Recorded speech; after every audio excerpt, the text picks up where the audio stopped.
Okay, debunking some real estate myths today. And we're all seeing the exploitation of the NAR settlement.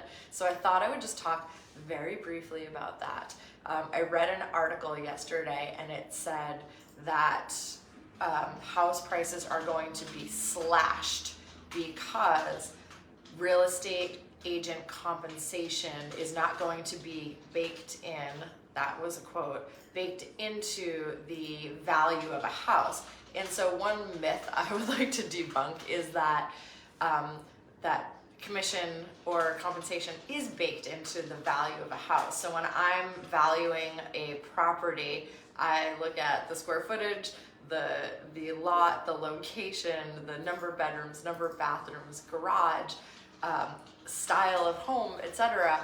And that's how we formulate the value. We don't then add a percentage on top of that to account for compensation. It's just not how it happens. So with the NAR settlement, it's not signed yet, first of all, and if and when it does get signed, the new regulations won't go in effect until July.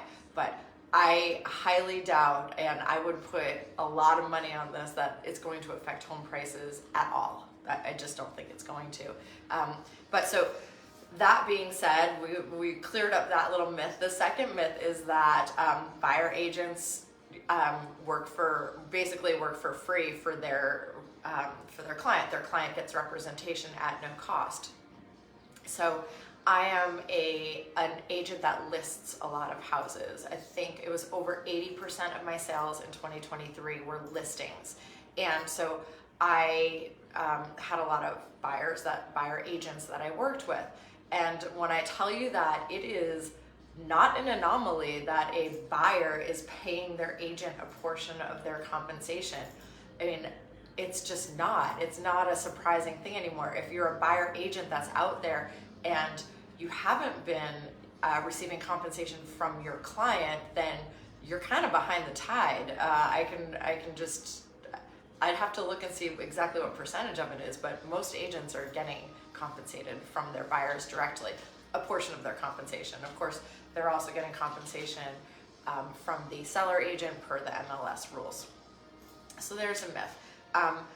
Another myth is that real estate agents will only show houses that are featuring a lot of commission or in-house listings. So as you probably now know, on MLS, when we list a house, a seller agent is going to offer some sort of compensation in there, and there's this myth that your buyer agent's only going to show you houses that offer a lot of compensation, and obviously that's not true because everybody has access to what's on MLS through Realtor.com. Realtor.com is, by the way, the best way to view houses because it is directly from the MLS and it's accurate. But we can all see what's on there, and an agent isn't going to do that.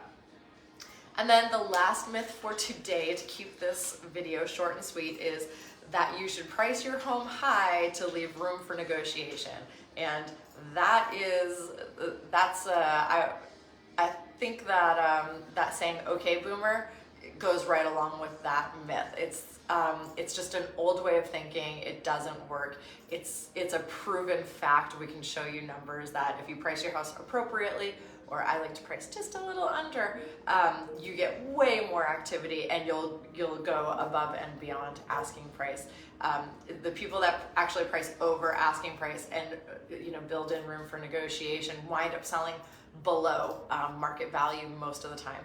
Of course, this is a crazy market, but to really get the maximum amount, that's the strategy that I always recommend.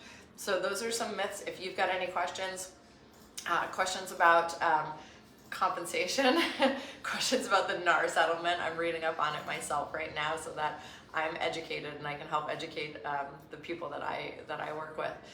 Feel free to reach out. All of my contact information is below if you're watching this on YouTube, and if you're watching this on Facebook, you already know how to get in touch with me. You guys have a great day.